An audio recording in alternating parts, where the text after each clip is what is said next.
and call. I'm gonna call your phone and then the radio station. Let's see. And my phone have to be on all the time, right? I'll be on the phone and this. Yeah, exactly. And I'll be talking into the phone too? Yes, exactly.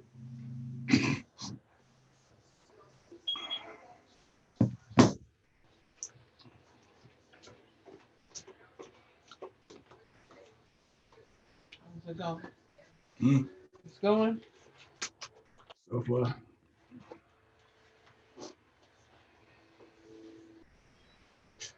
Your medical folks and that you were just talking about. I gotta have napkins.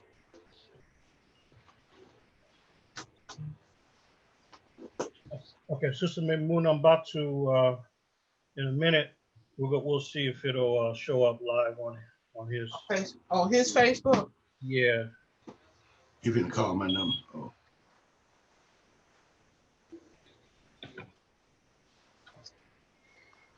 You gonna call my number, you said? Yes. Oh, there you go. It's on his Facebook page. It is? Okay.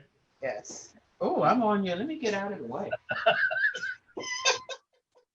Okay. Excellent. Excellent. Okay. So. Oh, look at here. Let me see. Okay. Call me next time about that and look at it. I will. Put it on yours and tell you about it again. Okay. Let me, something else. Oh, water and a napkin. I thought I bought my water. You did, napkin. I didn't bring the water.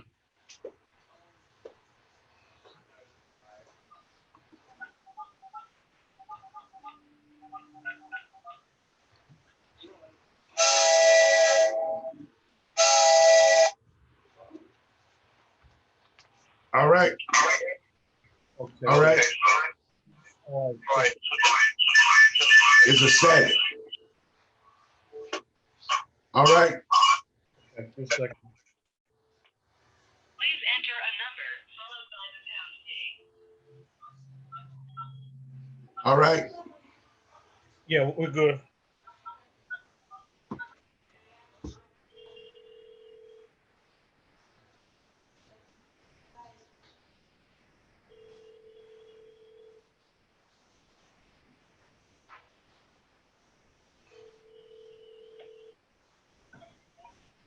Okay, we're about to start in a minute. Okay, all right. Okay. Okay. You know what? Let me share it to your page. I've already got it, dude. You got it? All right. Okay. All right. Okay, we're ready then.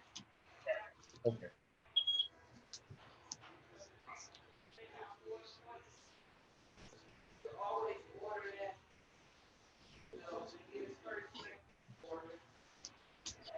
Okay, we're about to start, brothers. Mukasa.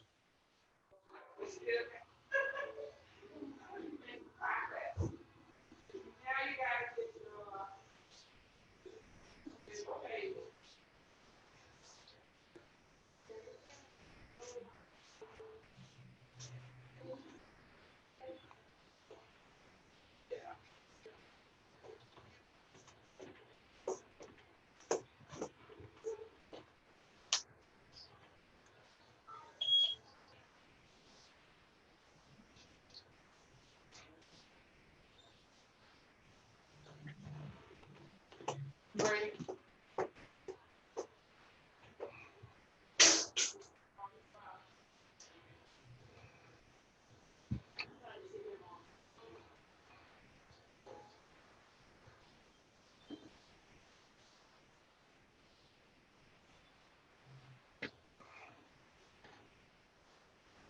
Okay, you're listening to, and some of you are watching the WSYP Sankofa Radio 95.1 FM in Birmingham, Alabama. And I'm the professor, and you're listening to Africana Studies with Professor Manu and Pim, coming to you live every Sunday. And today we have the pleasure of having part 2 with the legendary organizer Mukasa Dada, aka Willie Ricks, one of the famed field organizers from the Student Nonviolent Coordinating Committee, or SNCC. And many of you were with us last week, and we were discussing Elder Mukasa's work in SNCC in the 60s as a teenager, as he organized in the South, in Georgia, in Mississippi, in Alabama, and became one of the premier activists who really helped to popularize the Black Power slogan. And he's the man that's credited with taking the phrase Black Power for Black People, which was a SNCC calling, to shortening it to be simply Black Power. And last week he was giving us the background of some of his organizing work with Stokely Carmichael, who became Kwame Ture, and many other organizers. So on this program today, we want to really continue with the story of Elder Mukasa and his ongoing work, because he was organizing with SNCC in the 60s, but he actually continued his work in the 70s as well. So welcome, Brother Mukasa. So thank you for joining us again. Thank you. Yes, sir. So we like to talk about, your organizing work in the late 60s, as well as the 70s and beyond, and really talk about your views and your ideas and your continuing work even today with Black Lives Matter movement.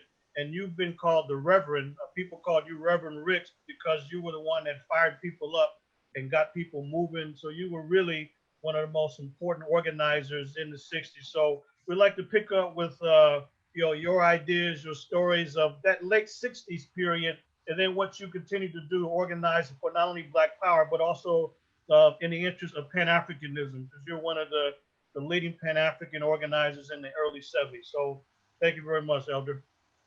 Good. I'm not sure I'm going out on the radio. My phone is not here. Okay. All right.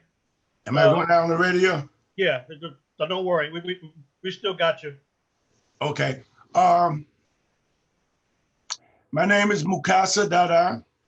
When I was in Uganda in 1973, I spoke at a school, and they asked me my name, and I said, Willie Ricks. They said, no, that's not an African name. And all the kids, and some little boy jumped up and said, your name is Mukasa. And all the kids in the auditorium jumped up and started screaming, Mukasa, Mukasa, Mukasa. And I was Mukasa from that day on. Matter of fact, the President Idi Amin got wind of that and found out that had happened. And he officially gave me the name Mukasa Dada. And that's when me and Stokely Carmichael was in Uganda. And I saw that as giving the slave master, the white man, his name back and taking possession of my name and part of my culture. So I was very honored to do that. And many people in the world know me as Willie Ricks. And many people call me Mukasa Ricks. And most people call me Brother Africa. And back in the day, they used to call me Freedom. And also people used to call me Black Power. So I was known for the different philosophy that I expounded. Going back to people that wasn't here last week, I would like to just start and say that we are Africans. We come from Africa. Africa is our land, and everybody come from a land somewhere. Chinese come from China, and they named after China. Koreans come from Korea, they named after Korea. Europeans come from Europe, they're Europeans. Vietnamese come from Vietnam, they're Vietnamese. We come from Africa, and we're Africans. And Africa is a country, they call it a continent, but they broke it up into 50 different pieces and made it a lot of countries. But we are one, and we must be one Africa. And that Africa, in terms of resources, the richest land in the world. And it belonged to us. It's full of diamonds, gold, oil, rubber, zinc, tea, copper, pearl, cobalt, peanuts, mangoes, and every fruit, water, and everything. Africa have all the resources, all of them, and most of them in the world. Africa's rich. And the people of Africa are very smart, intelligent people. For thousands of millions of years, we don't know. For a long, long time. And we were advanced in so many areas. Some people say we used to travel from planet to planet. You used to jump on something and travel up to somewhere, Syria or somewhere up in the planet. So we traveled. They say the Dogon people did that, but they had what we call tribes. And each one of these nations that they called tribes, all of them had different aspects of what they contributed to Africa. So when you look at the Dogon people, you're looking at a special people. You look at the Wolof, you're looking at a special people, but all of them Africans. And so when we look at Africa, we built empires and kingdoms throughout Africa, and Ghana, Mali, Songhai, Zimbabwe, Congo, but they were all over Africa. Kemet, and I couldn't name them all, but we could name hundreds or even thousands that we built. And a lot of these, they were very mathematical and scientific and all kind of other things that you and many of you out there should know, and you should be able to add to it. So here you're dealing with a very smart people, You had your own gods. You had many gods or deities all over Africa. You had different aspects of these deities, powerful deities.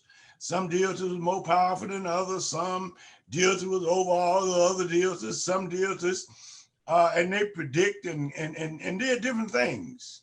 But it was part of our culture. And these are the things that we gave to ourselves and gave to the world. But then again, Africa built all these kingdoms and built universities and started different principles that we talk about: philosophy, math, science, chemistry, medicine, and millions of other things. When you were being left alone and not invaded, you were advancing very fast to the point that you were headed as a continent or as a country or as a nation to somewhere high and special. We would perhaps be the gods and the kings and the rulers and the teachers of the earth, which we once were. We would be somewhere high and way over yonder in terms of people looking up to us and honoring us and bowing to us, and we giving out knowledge and information, math, science, chemistry, and developing the world. These are us Africans.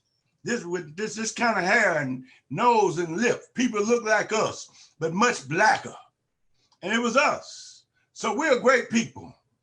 And these are the things that I used to hang out with Dr. Ben sometime. He talked about these things and talked about them in a way and so much I didn't know what the hell he was talking about. Dr. John Henry Clark, I traveled with him a little bit, and Asa Hill, I used to drink coffee with him every day, and he would go in Egypt and come back and give all the brothers around drinking coffee a paper that he write for us and talk about it and all that. And me and him would argue all the time about, I'd curse Asa out all the time about different things. I wanted to take everybody back to Africa, and sometimes Asa disagreed, and we just debate all the time. And we enjoyed debating, or even, so Asa Hilliard, but they would talk about these kinds of things and go deep into African culture and history. And we have to follow these men and their theories into Africa because it's great. And that then Africa was invaded. And the invasions of Africa took Africa off of its course.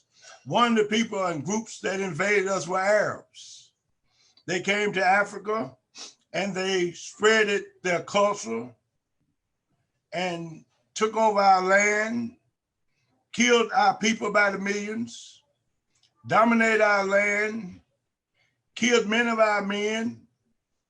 One of the tactics they use is castrate the men. and rape all the women and spread their culture, their religion, and dominate us. And today, in certain areas where the Arabs invaded, you saw Africa turning from black to light, and from African culture to Arab culture and many other cultures that they brought in, and not allowed to have our own culture. But one of the things they did to us is castrate us and rape our women. Then the white man came from Europe, the Europeans. And when they came to Africa, they came with Jesus and the Bible. And they found us with diamonds and gold and oil and silver and copper and pearl and cobalt and manganese. And when they came to Africa, they asked us to pray with them. And we shut our eyes, amen. But when we opened our eyes, they had Jesus in the Bible. But when we opened our eyes, we had Jesus in the Bible. And they had the diamonds, the gold, the oil, the rubber, the zinc, the tea, the copper, the pearl, and cobalt. And many today, all we have is the Arab religion, and all we have is the white man's Bible and the white man's Jesus. And they have our land, have our diamonds, gold, oil, rubber, zinc, tea, copper, pearl, cobalt, manganese, everything. And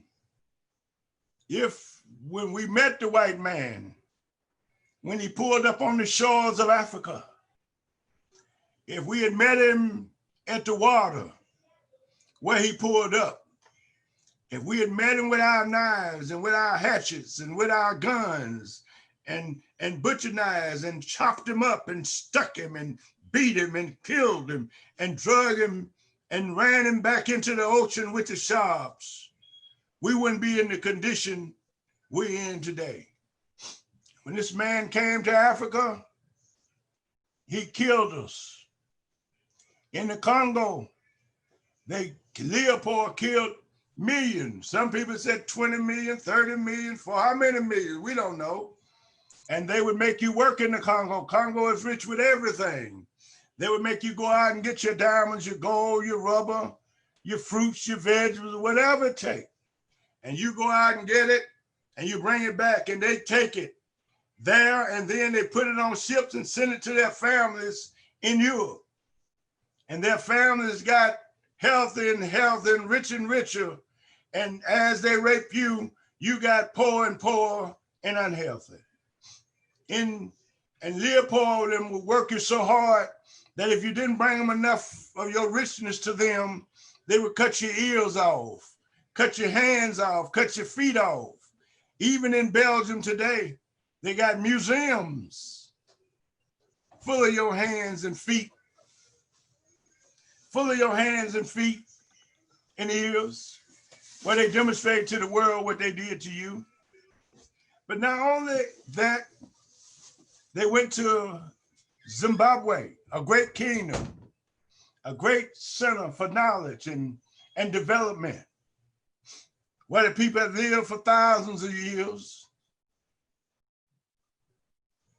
And how you say Rose, Cecil Rose, went there, a poor Englishman. But when he went there, he killed the people and became a very rich man. He became so rich that he sent money to Europe, and all the Africans there was his servant. He killed millions and millions. Some people said 50 million, 40 million, 20 million. How many millions do we know? But they did that. And that's just an example for South Africa, Congo, Zimbabwe, but they did it throughout Africa. But not only did they steal your diamonds and your gold and your oil and your silver, they stole you. All of Africa now fall in the hands of some European nation. They went buck wild coming into Africa, treating us like we was absolutely nothing, raping us, killing us. And when they came to Africa and got our diamonds and gold and all the richness, they built slave dungeons in every country in Africa. And they would put chains on our necks and feet. And sometime if the dungeon were, when I went to the dungeon in Uganda, they had to walk hundreds of miles to walk to Africa somewhere to sell them. In Ghana and Senegal, I was there. I went into the slave dungeons. They built, the first thing they built in the dungeon was a church. Then they went and got all the Africans, kidnapped them, murdered them, put them in the slave dungeon to be hauled away on ships. They put them in big rooms where there was no food, no light, no toilets. And they had a hole, a big old room. They have a hole in the ceiling, and they would take and throw food in there. You couldn't see. This, where they would throw this food, would be on the floor. And this is where people had to use their bowels and pee and doo-doo and whatever you want to call it on that ground. And the food would fly in, and they were hungry, and they had to pick that food up, and they couldn't tell the difference between the food and what it already came out of their bodies. But they put them in that big room. Then they had a room for any Africans that said no, any Africans that rebelled.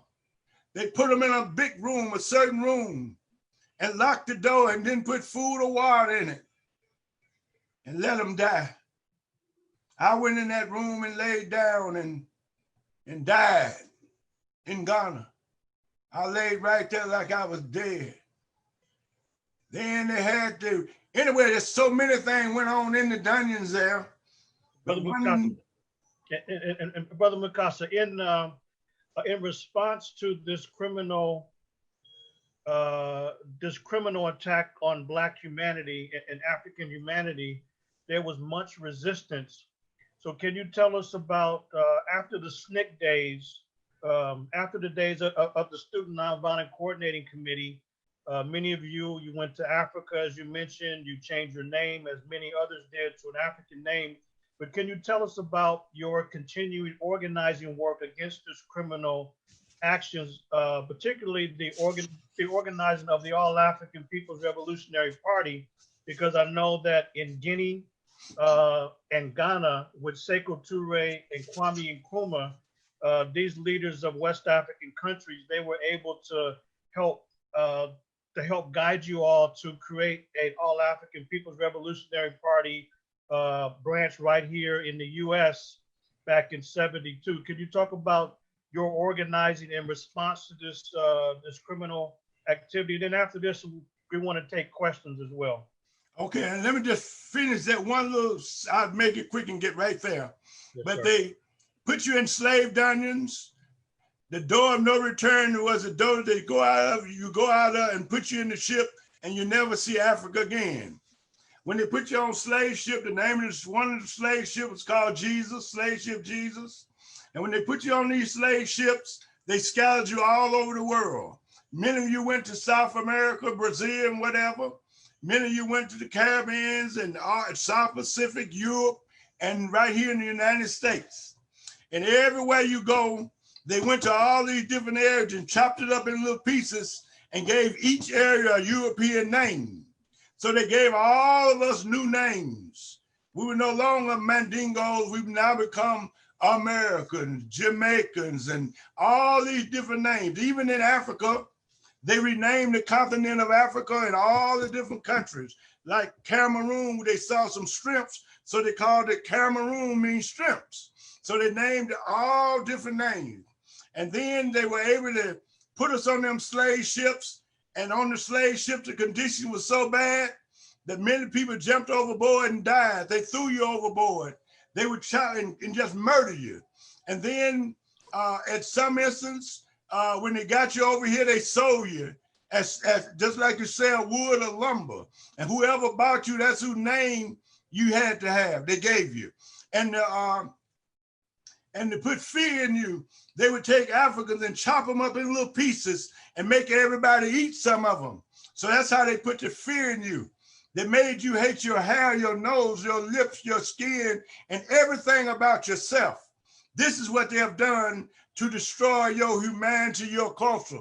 This is why so many of your women have walked around with wigs on their hair. They got the most beautiful hair in the world, but the white man made them so shamed they covered up and call it bad hair. Your hair is not bad, your hair is good. And when they scoured you out, they put you on plantations all over the world and made slaves out of you. They made you work 400 years free, and you didn't get nothing for it. They worked you all day, all night for nothing, and you found yourselves in slavery all over the world. Now, the point that you just made, Brother Africa Professor, is that when they came to Africa, we fought them. And there has been millions and millions of battles and fight on the continent of Africa, on the slave ships we fought them, and in all the different areas they carried us as slaves, we fought them. And the Africans, that was the first successful slave rebellion, was in Haiti. They beat this white man named Napoleon, the French general. But that was Toussaint, Dessalines, Bourguiba, those people in Haiti fought a revolution and they won. But when they won their independence, all the white nation got together and beat them back down. And today, Haitian is back being one of the most poorest nations in the world. Now, to come up, after they scoured us all over the world, there was slave rebellions and what have you, Nat Turner and many other people all over the world. In every area we were fighting to get out of that situation. In 1900, Dr. Du Bois and many other leaders came together and said, we need to start talking about a philosophy called Pan-Africanism. We need to talk about how we can get back to Africa, how we can unite Africa, and how we can stop the colonialism from raping and enslaving Africans and change the Africans' condition. Now you got Pan-Africanism. In 1917, Marcus Garvey came and said he was going to get all the black people together all over the world and take us back to Africa. He built the biggest movement. Now you had Marcus Garvey and many of Sylvester Williams and many, many other people, but they were talking about Pan-Africanism. In 1945, all the Africans got together and talked about Pan-Africanism and going to unite Africa. In 1955, Rosa Parks, slave in Alabama, sit down on the bus and say, hell no, we ain't going to the back door. We ain't saying yes, sir, to white people. We ain't scratching what we don't enter. We ain't looking down when we talk to you. And when she sit on the bus, she forced Martin Luther King and all of his comrades to stand up. And they gave birth to the Montgomery Improvement Association. In 1957, Kwame Nkrumah in Ghana came together with Africans in Ghana and they organized the Convention of People's Party, and all the black folks got together and they ran the British out. They told the British to get out. We're no longer your slaves. Get off our land, take your flag down, take your statues down, take your image down, and get out our diamond mines and gold mines and silver mines. Get away from us. And they took Ghana back. And then Kwame Nkrumah said, we're going to help take back all of Africa. And we're going to help all the Africans all over the world, in Mississippi, Alabama, Georgia, Angola, Mozambique, Cuba, Jamaica, Haiti. We're going to all come together. And Kwame Nkrumah said, Ghana is meaningless unless we liberate all of Africa. And so Kwame Nkrumah came.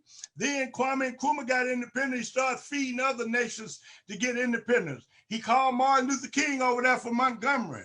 And all the freedom fighters got together and talked about how we could unite and form a worldwide movement. In 1961, we ran 18 white countries out of Africa. 18 nations gained their independence. In 1961, the Freedom Ride, the Freedom Ride started in 60. In 1961, the sit-in movement. Black people began to sit down and demand justice all over the world, all over the South. And when the sit-in movement started, we started a SNCC, the Student Nonviolent Coordinating Committee. And when the sit-in movement started, we began to travel all over. Well, we put together SNCC. And then right during that time, Ella Baker helped put together Martin King's organization, the Southern Christian Leadership Conference. And when they put that together, we now have a movement all over the South. And then all the nations in the Caribbean and Africa began to demand their independence. And then by 1961, 62, there's a movement to liberate our people. So all the sit-in movements are now on, all the nations in Africa demanding independence, and we now moving toward a world movement. In we fought for voter registration. They bombed us, they killed us, they burnt down churches in South Georgia, Alabama, Mississippi. They assassinated people like Cheney, Swanton, Goodman, Medgar Evers, Mr. Damon. They burnt down over 70 churches in 64. They burnt down churches in South Georgia, and they beat people. So, and they blew up churches like in Birmingham for us going in the front doors and not saying yes, sir, drinking out of white water fountain and all that. So we faced all of that. So now we find ourselves demanding equality, which we never got, and demanding the right to vote. And we demand the right to vote to Democrats and Republicans. They threw bombs, guns, and everything at us and killed many people. So now you got a world movement. In 1965, after they beat John Lewis and them and beat me and another group in Montgomery and killed Cheney, Swanton, Goodman, that was voters registration, voters rights movement. And then when we got to let us vote, they put neo-colonial and weak people in office, and they never did a damn thing for us. We started the Black Panther Party in 1965, picked up guns, said we want our freedom. And so from the Black Panther Party, the other Black Panthers Party started. And then from that, we spoke out against the war in Vietnam. In 65, John Lewis and SNCC people went to the United Nations and beat the South African embassy, white people's ass in the embassy in South in the United Nations. And now we link our movement with the African movement. We linked up with the Mau Mau, Odinga Oginga, and the Mau Mau's in Kenya, who's supposed to be cutting the white man's head off. So now we got another perspective. We sent a group of people, Fannie Lou Hamer and John Lewis and some more people to Guinea to talk to Sekou Touré about the movement. We linked our movement to Africa. And then by 1965, 66, we called for Black Power. We went through Mississippi and we started talking to the Pelzers, and we started talking about we need Black Power. We had power, we could solve our problem. We had problem, we could take our land. If we had problem, we could have economic system. And we had power, we could solve our own problems. We need Black Power. And then we called for Black Power. The Black people took Black Power and started saying black is beautiful, our hair, our nose, our lips, our skin. But not only black is beautiful, we want justice. And that's when they started burning down all the cities in the United States, and it scared everybody to death. But when it scared all the Uncle Tom to death, only somebody that would speak up for him was SNCC. And SNCC became a target of the FBI, the police departments all over the world. But we had spokesmen like Kwame Ture, Stokely Carmichael, H. Rap Brown, Jim Foreman, and whatever. We helped put the Panthers on the street and help train them, help them get guns or whatever they need, office space, gave them philosophy, sent them to Cuba where they could learn about Castro. We helped them go to different parts of the world. And then by 1967, all the cities were on fire. We were burning down America. They were shooting us down like dogs. Whenever we march and ride, you could see 50, 60 black people laying in the streets dead. So now we come to say we need to link up with our people in Africa. When we looked at Africa, we saw Angola, Mozambique, South Africa, Zimbabwe, and other nations in the world fighting for freedom, but they weren't nonviolent. They were using guns and bombs and shooting down the airplanes, and these bombs and guns, that the things that bombs fall on made right here in the United States, airplanes made right here in the United States, Portugal, France, Britain, and we found ourselves fighting with them.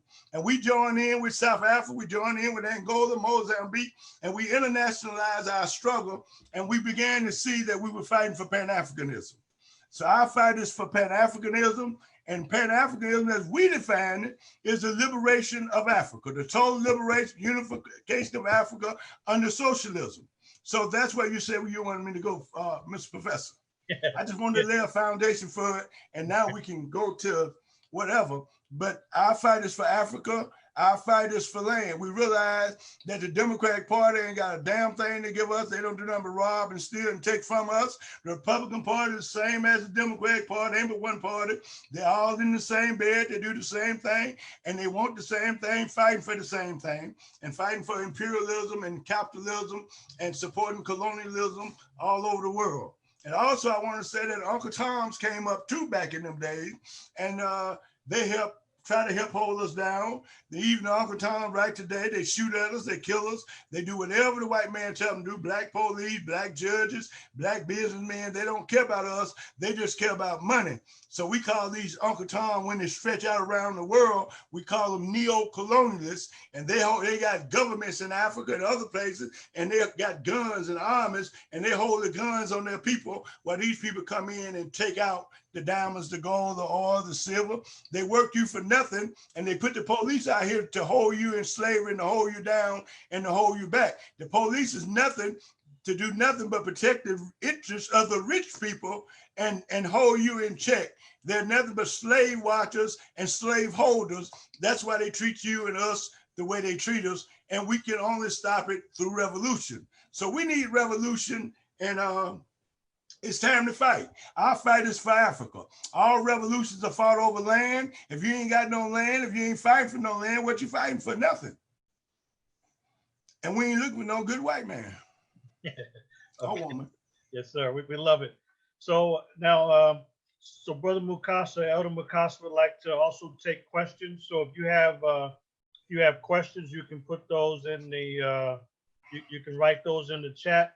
And if you're listening on WSYP Radio 95.1 FM in Birmingham, you can call in and give a live question at 205-730-1400. That's 205-730-1400 for anyone listening through the radio. So Elder Mukasa is talking about the fact that as young students organizing in the South against racism and white supremacy, they begin to internationalize their work and their struggle by embracing Africa. So the struggle in the U.S. was linked to the larger Pan-African movement as the African continent was becoming liberated from Western colonialism and criminality. And so it was a lot of organizing internationally, and they organized also the All-African People's Revolutionary Party as well. And Elder Mukasa, as people get ready to send in questions, maybe you can address, because we will have questions coming in, maybe you can address your views of the Black Lives Movement or BLM. But for many of us, and I know for veteran warriors like yourself that's been in the trenches for more than 60 years, I mean, BLM would be the Black Liberation Movement, but people have a different take on that today, or BLA would be the Black Liberation Army. So those have kind of changed. I think we have, let's see, we have two callers. So caller, you're on the air now. Tell us your name, where you're calling from, please. All right, my name is Dada. I'm calling from Jersey.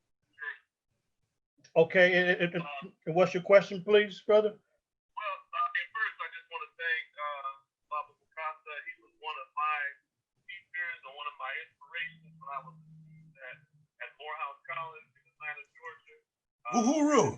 One that helped spark my consciousness. So I want to thank him for all of the work that he has been doing for so long and his legacy of struggle that continues to inspire us. Okay. My question for him is, what's the best way for the Black Lives Matter movement to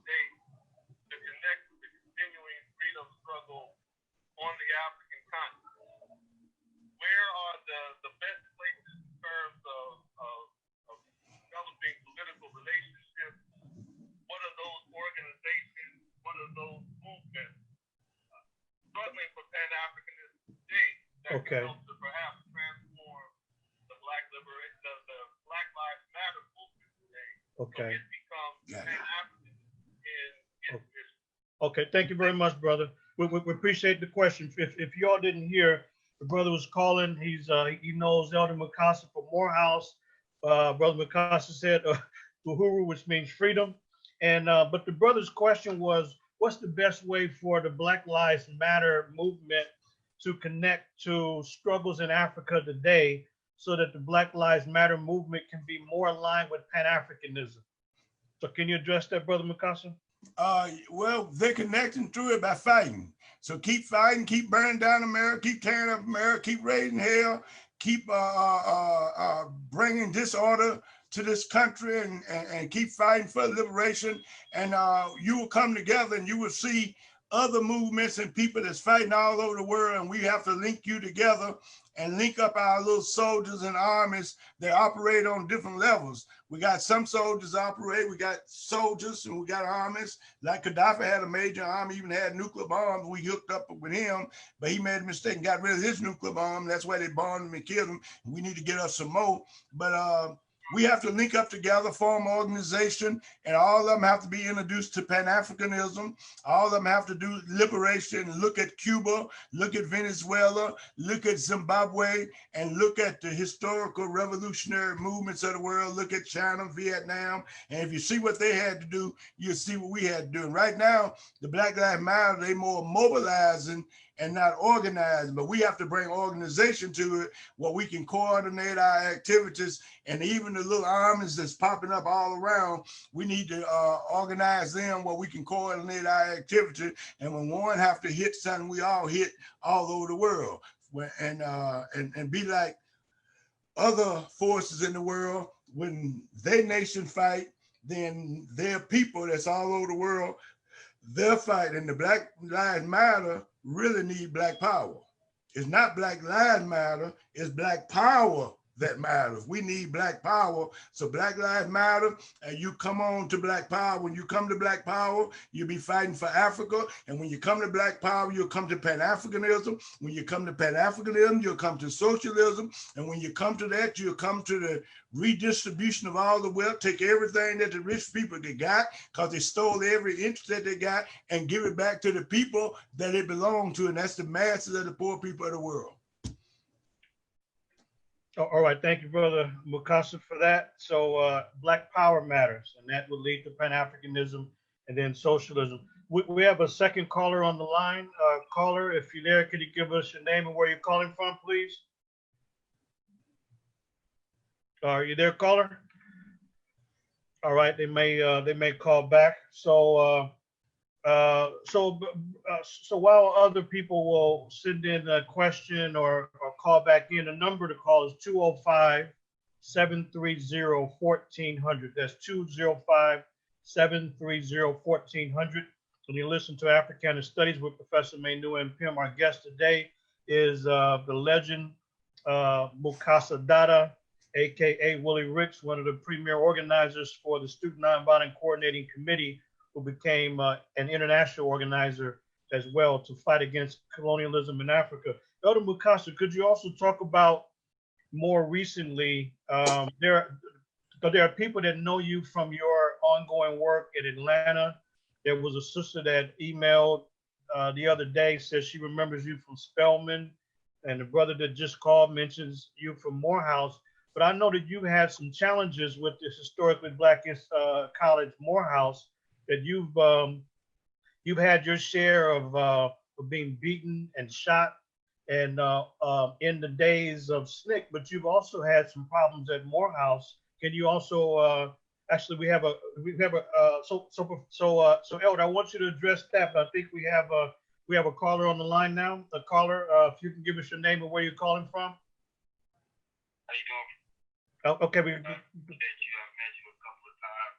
Okay. I'm Brother Terrell, Oakland, California. Yes. I have a question for good brother Mukasa. It's an honor to speak with you Yes, or sir. to you.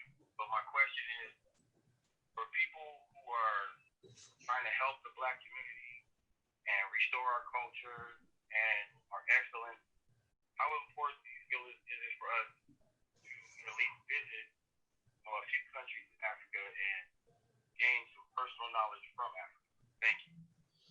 Okay, Brother Jarrell from Oakland, thank you for that question. His question was, how important is it to visit Africa and gain experience in Africa in order to help the people? So his question is, how important is it to have firsthand experience in Africa itself? Well, it's always good to go home to Africa. It's your home. So it's always good to go see your mother and get juvenilized, whatever the word I'm looking for. And at the same time, when I was in Uganda, when me and Stokely sit down with Idi Amin Dada, who was a great president in Africa, who organized, and when he became the president, he took his guns and turned them on all the white people, put them out the country, took everything they had. And Idi Amin was a strong leader in Africa. And Idi Amin told me and Stokely, he said that come home, get your politics, get your philosophy, and go back abroad. And so it's always good to go home and get that African energy, and then you can go abroad and have the experience. But all of us should definitely go to Africa. What animals don't return to their own nests, their own territory? And we the only one that's been divided from our territory, don't know nothing about it, and kept from it. And that's why we got to return to Africa, and we need to do it as soon as possible. And that'll be good, and that'll be good for you individually, and it's good for our people to see their motherland, and you'll see exactly what that white man has stole from you. You'll see exactly where you got to kill them to get them out, because they won't leave. They don't want to leave all that good stuff. Excellent. So, Brother Mukasa, could you talk about your experience at Morehouse and how you had some challenges at Morehouse as you've been trying to continuously organizing students on campus? No problem. I had many challenges at Morehouse, and 99% of them was very positive. I went to Morehouse one day years ago, and this was probably back in 70 something. And I walked on the campus. I used to go there with Julian Bond years ago, but then I went back when we began to push the concept of Africa. I went on the campus and stood in the cafeteria and said, "Hey, y'all." And I said it like that, "Hey, y'all, could I have your attention?" And when I said that, everybody stopped and listened. I said, "Do you know you're African?" And when I said that, oh man, hell broke out. Africa. Oh, they started screaming and hollering, and some of them started cussing and saying stuff, and I started battling with them. And that's when the fight started. "We Africa, so-and-so." Boy, the biggest argument started right there in that cafeteria. And boy, I was standing there battling with them, and they were all just screaming, and a bunch of them, some for me, some against it. But it got so hot that the police came in there and got me. Said, "Come on, man, you got to get out of here." Took me to the police station and said, they just told me what went on in the cafeteria, the police chief, and said, you in there talking about Africa and the movement and whatever. He said, "I want to tell you something. You absolutely right." And he said, "My mama was with Rosa Parks in Montgomery, and what you said ain't nothing wrong with it. And I want you to know I'm the police chief, and ain't nobody on Morehouse campus gonna mess with you. You ain't gotta worry about that. Now, I want you to do one thing. Go on back out there on Morehouse campus and do your work." And I went through that cafeteria every day. I went through every classroom, knocked on every dorm door, and the first thing I asked, "You know you're African," until them brothers on Morehouse campus, they accepted Africa so strongly. And I walk in the cafeteria, and all I would say, "Uhuru" at that time, "Uhuru," and the whole cafeteria, "Uhuru." I mean, the whole cafeteria. And then I would walk on the campus at like 12 o'clock at night or 10 o'clock at night or in the morning. And all I had to do is just when I walked through the gates, scream, "Uhuru." All the whole cafeteria, the whole dormitory, people started hanging out the windows, "Uhuru, Uhuru." And I went through the cafeteria arguing and Spelman, and I would go from building the building, looking for a class that the teacher went in there and running there and tell everybody they were African, room to room. I would do it at Spelman, Clark, and talk about Africa. We were arguing, debating Africa. And when I started going on the campus, they weren't talking about Africa at all, didn't have no African books. And the kids didn't even know they were African. They didn't know the word diaspora mean and all those kind of things. But I've just challenged them with Africa every day until Africa became a very respectful word on the campus, and the students became very respectful. I became very strong. And that, to make a long story short about that, when Rodney King thing took place, students decided to go downtown and march for Rodney King. And they called the Maynard Jackson, the mayor, and they called different people to come speak. And I got there, they hadn't called me to speak, but I got there and they said, Mukasa. And I got up there and I spoke. And after I spoke, they said, Mukasa, you spoke good. We don't need no damn mayor. Let's go. And we went downtown. The first stop we did was stopped at the police little headquarters that was near the campus. They looted that and went in there and beat the police up, took all their gear, and then stopped at the liquor store, went in there and looted that, and got them a few bottles here and there. And then we went down to the federal building, stopped at the federal building, threw bricks and bottles at the FBI and in the federal building, and had them police, FBI running for their life and grabbing their heads.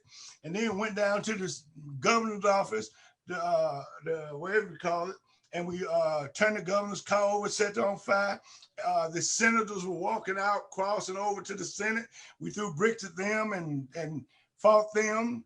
And so the fight was on.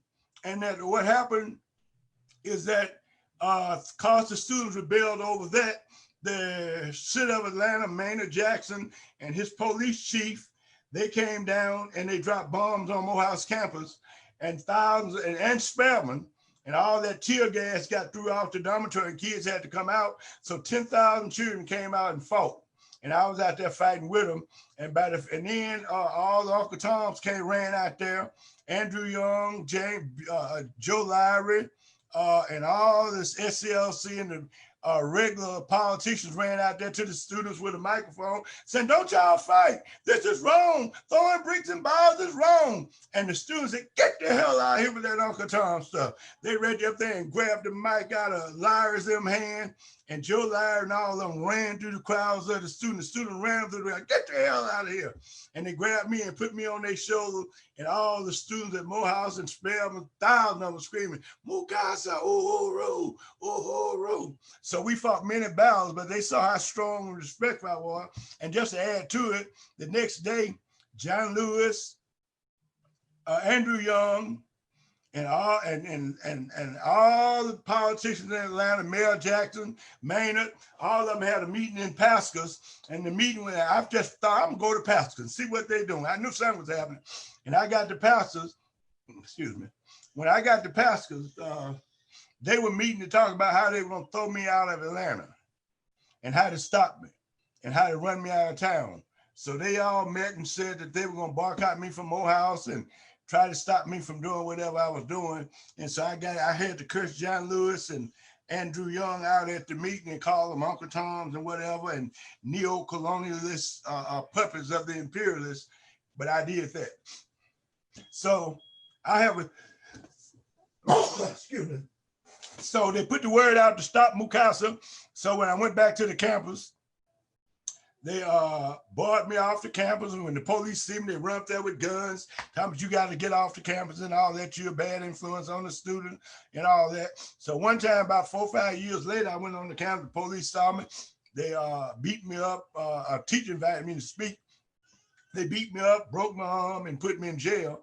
But it wasn't the Morehouse school itself. It was the Uncle Toms at Morehouse that was scared of me and didn't want the truth to come out. But I want to say that I went to many schools, been thrown off many campuses around the country, black schools, Albany State. Police escorted me off of there. When I was up at Lane College up in Jackson, Tennessee, they called the police on me there, and 2 white police escorted me to the bus station and put me on the bus and told me I had to leave the town.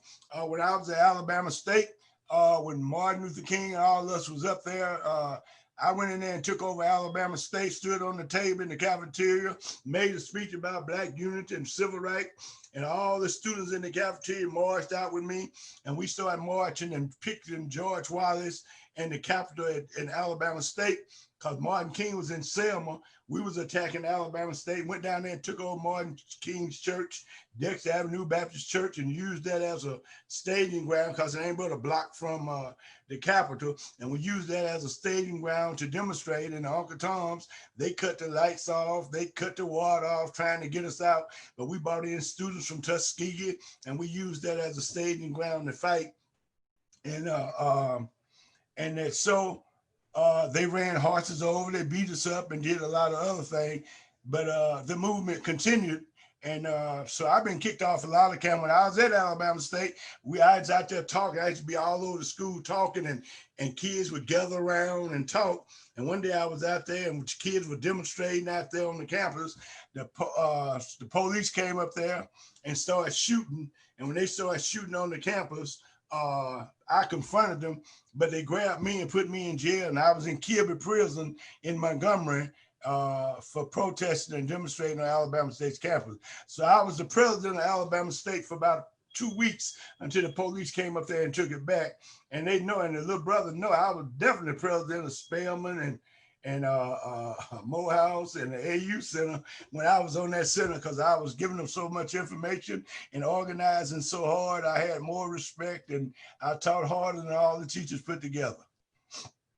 So we got to go when we want to take over Africa, we want to teach, we got to go take over these schools, take over these elementary schools, take over these high schools, and go in there and teach them what we want them to know, and stop letting them learn that colonial white man bull, because it ain't about nothing. I not only took over colleges, I've gone and helped take over high school, junior high school, elementary school. I took over churches, went in there and took the church from the preacher, had everybody talking about Black power and Black unity and coming together. We got to be more aggressive. We can't just be reading on history and talk about what somebody did 10 years ago, 100 years ago, 1,000 years ago. We got to talk about what we going to do right now. We got to kick some butt. We got to get some sticks, some bricks, some guns, and liberate Africa, liberate our territory, take our history back, take our culture back, take our land back, take our language back, take our identity back. We got to go to war, because it ain't no accident what they doing to y'all down there in Birmingham and how you say, Bessemer and Tuscaloosa and Greene County and all down through there. I know what they do. I was down through there when the people tried to register right outside of Birmingham down there in Greene County.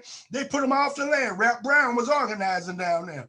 They put them off the land. They had to live in tents. And then they would come down there and shoot in the tents. That's why we got guns and start shooting back.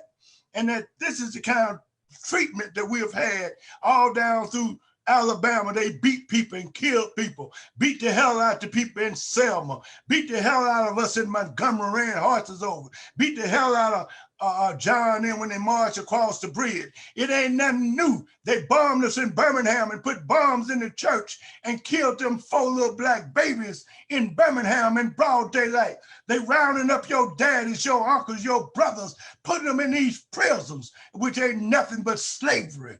And they doing it all over the country, and they doing it all over the world. The behavior of the United States is not just in the United States. It's in the Caribbean. It's in Africa. Look what they did to Muammar Gaddafi. Bombed Libya and killed thousands of people. The richest country in the world, now the poorest country in the world. United States bombed Libya and used that Uncle Tom Obama and Biden and that slut Hillary Clinton, who control Haiti right now, down there killing the Haitian people, got them in slavery, and got troops down there raping the Haitian women every day, and the soldiers are even raping little boys, and ain't nothing done about it, and the whole world know about it. These Clintons and Obama and Biden, they ain't nothing but criminals.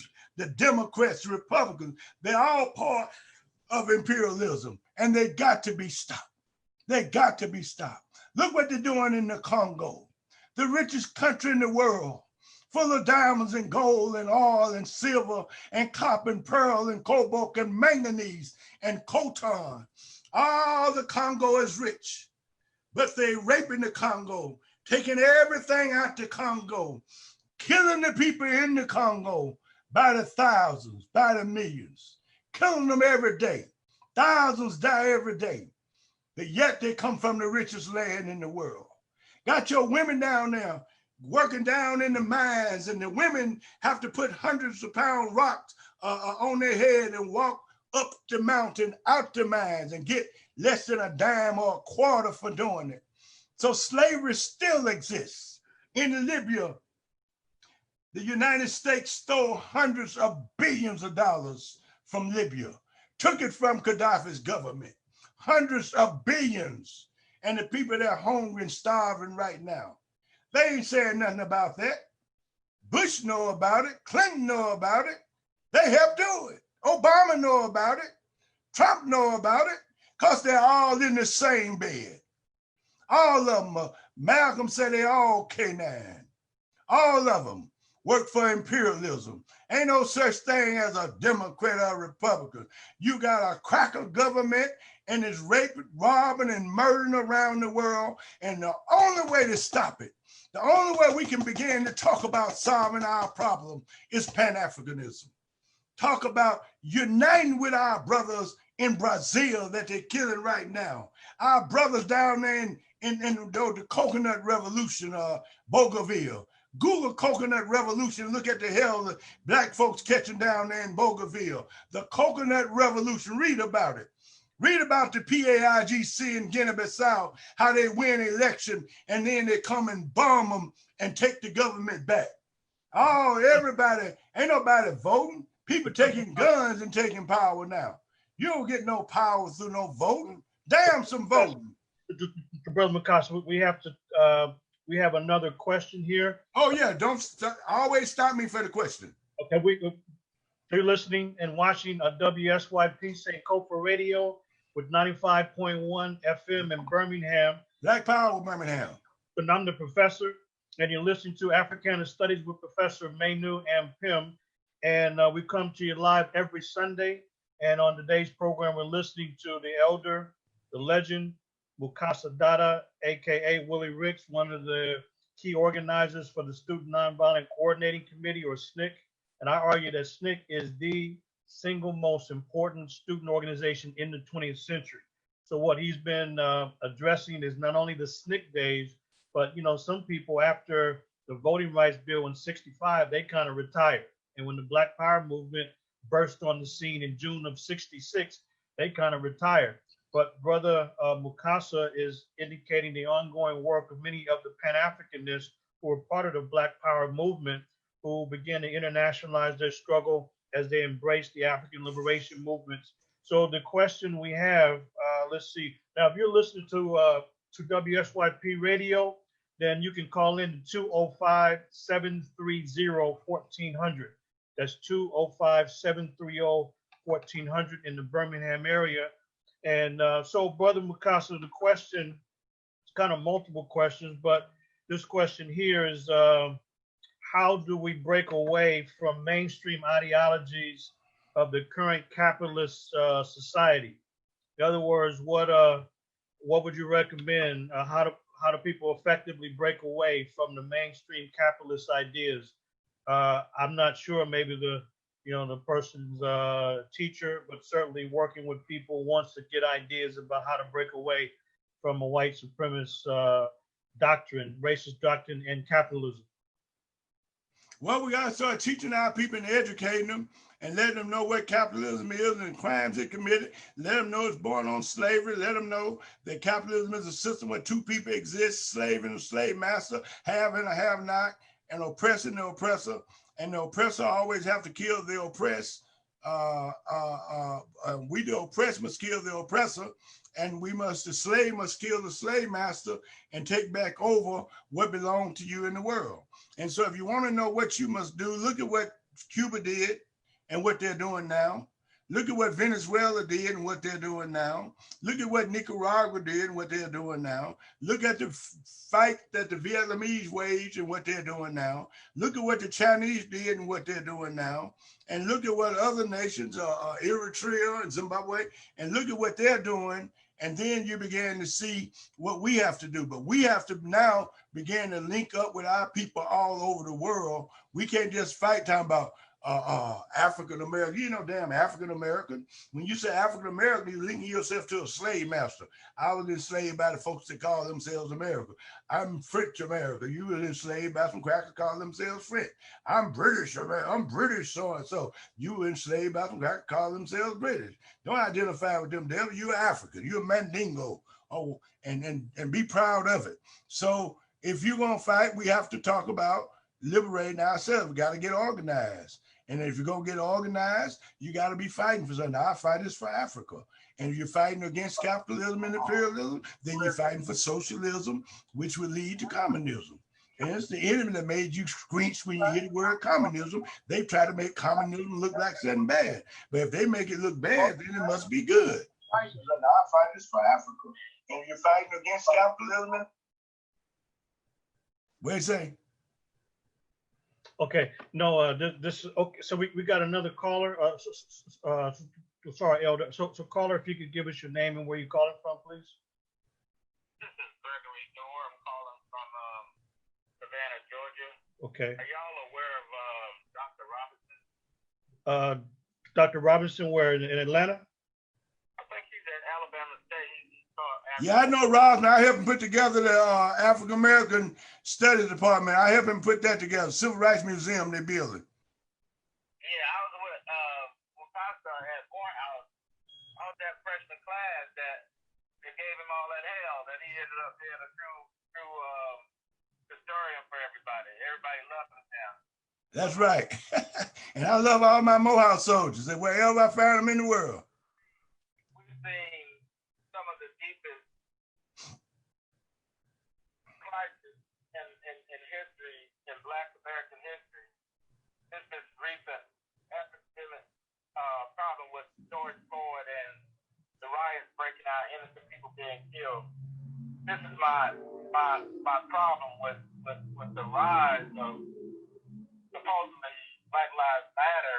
With the success, we've had a lot of different groups, but where we stand is that no matter what we do, we still have to deal with criminal violence, violence that erupts from Black and white Americans against people that want change, people that want to do better. Just the other day, I was in the Walmart and was attacked by a Black man. I didn't know which way he came from. I still don't even know where he's at. And I think he took the keys to my car. I had to get another key. I had to spend over $500 to get that thing straightened out. And I heard a voice come to me and said, "Don't go to that Walmart. Go to the white man's Walmart because it's dangerous over there." So these small wars,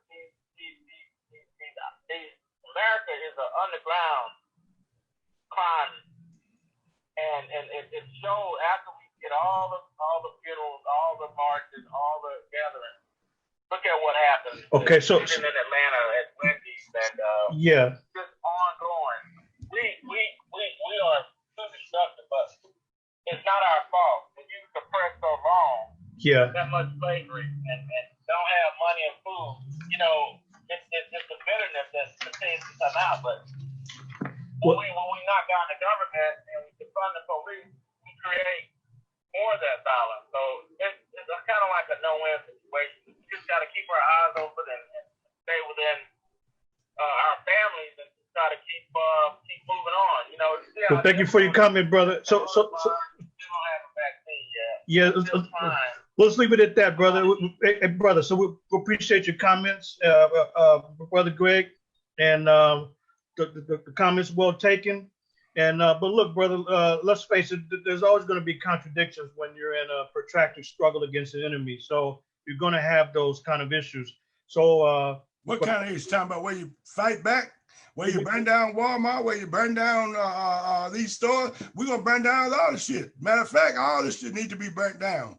And how you going to tell me to be nonviolent when you go to Vietnam and kill all them people for these white people, go to Iraq and destroy the whole country, killing thousands, Lebanon, Syria, some people in Yemen right now, killing all them people in Yemen, kill people in the Congo and all this stuff around the world. And then when it comes time to kill the white man, somebody talk about nonviolent or talk about peace, hell no. And that the violent people and the criminals is the police and the government that you fighting against. If they can shoot us and bomb us, well, hell, we can shoot back and burn their butt. Black power. Appreciate it. And now the other thing I want to mention or ask you about, Brother Mukasa, so that the viewers also know about your ongoing connection with the young people. I know when Rayshard Brooks there in Atlanta, when he was sleeping in his car at Wendy's, he was killed on June the 12th. I know you were out there helping to inspire the young people on June 20th, and most of them, you know, because they hadn't been involved in struggle, because they haven't read very much, they haven't been taught, or they didn't know who you were, and you had to tell them when you were out there that they needed to Google you, and people were quite excited. But can you tell us about your experience there in Atlanta, and that somebody that came by shooting, and this was around the Rayshard Brooks incident around June 20th. Can you tell us about that and what your experience has been out in the community at that situation and in general? Because I think people would like to know, more about your experience with the Black Lives Matter group, and folks are out there challenging the police and everybody else that is racist and anti-Black. Also, I told them to Google my name. There was some young kids didn't know a lot about a lot. So I knew I needed to be out there with them and let them know they were African, let them know that they were part of the African Revolution, and the revolution is worldwide, and what they were doing very good. I let them know I was very proud that they burnt that window down, and I hope they burn down a whole lot of other stuff, and I hope they'd be able to get further downtown and burn some more downtown, and thought they were good. And they was out there with their little rifles, machine guns, where it looked like little machine guns and whatever, and out there. So I went out there to give them some political education and let them know that nobody would have never paid Brooks no attention if they hadn't burnt down that windows and went out there with guns and raised hell like they did. And that's what brought attention to it. And that's what made a lot of people come out and demonstrate and protest and got attention worldwide by them setting that stuff on fire. And I thought that was very good. And I told them that when they wasn't paying Martin Luther King no attention, when SNCC went out there and started helping these people burn down Detroit, Newark, Watts, and America was on fire, then they wanted to listen to Martin Luther King nonviolent. But before, we went out there with Rap Brown them and got our people to fight in the streets and burn down this country and let them know we'll burn, baby, burn. Let them know we believe in Black power, and let them know that's a real criminal, the United States government. And we got them out there doing that. Then they wanted to talk to somebody like John Lewis or Martin Luther King. But so when I went out there and let them know that they were great people, good people, because Uncle Tom was trying to make them look like they were bad and trying to make it look like they shouldn't have burnt down windows, they shouldn't have burnt down Walmart and all that other shit. I let them know that they did the right thing. I was very proud of them, and that we were African. Africa's our land, and we'll never be free until Africa's free, and that you down here in slavery, you're oppressed, your friends, your brothers, they're being put in jail, they're being beat every day and being shot every day, and they're beating you down every day, and the jails ain't no good. We need to burn the jails down too. We need to beat the hell out the judges, because they ain't doing nothing but robbing you and stealing from you. And the whole United States government ain't no good. And the president don't give a damn about you. The mayor don't care about you. We've got a little sister mayor. She doing her best. But don't nobody care about you. We got to care about ourselves. And I let them know that the president is dumb. The senators are dumb. The congressmen are dumb, the governor dumb, and y'all smart. Y'all some smart little children. And I thank you for being out here with these machine guns, and thank you for burning down windows and fighting back for our people. And that is you who making the difference. So while I was out there telling them that, some white folks came by in the cars and started machine gunning the group, and bullets, it's just loud. It's just so loud, boo, and repeat, boom, boom, boom, boom, boom, boom, boom, boom, boom, and it's so loud, it freezes you. And I fell down and bullets flying all over, hitting cars, and one lady got hit. I guess one lady had to get. I had to get out of there because of the situation. And then the day before then, somebody got shot. And I don't know how many other times people they came down there shooting. But our people are under attack all over the world. And now the police and the FBI, they're going around putting these kids in jail for being out there demonstrating and protesting. So we are under attack, not just here in Atlanta or Portland, but we are under attack in the Congo, in South Africa, and all over the world. And these white people can play like they friendly to our movement and all that. But and the government act like they want to be nice, like they did John Lewis, and they did Mandela the same way. But after Mandela and after they got him out of jail and after they celebrated him, the white folks kept the diamonds, the gold, the oil, the silver, the copper, the pearl, the cobalt. They kept everything. So the white folks in South Africa are still rich, and the black people who the land belonged to, they're still poor. So just because they come and smile and grin, that don't mean a damn thing. Give me back my diamonds and gold and oil and rubber and zinc. That's what in the hell you do. Don't come out here grinning at me, talking about you my friend, and you got my diamonds in your pocket, and you got blood running down your mouth like a bloody-nosed wolf all over the world, talking about you our friend. We need Pan-Africanism. We need Africa. Your fight is for Africa. Don't care where, if you're in jail, your fight is for Africa. If you're sitting up in church, Jesus ain't gonna do it. You already got Africa. Africa gonna do it. Wherever you are, we need Africa. And you need to identify with Africa.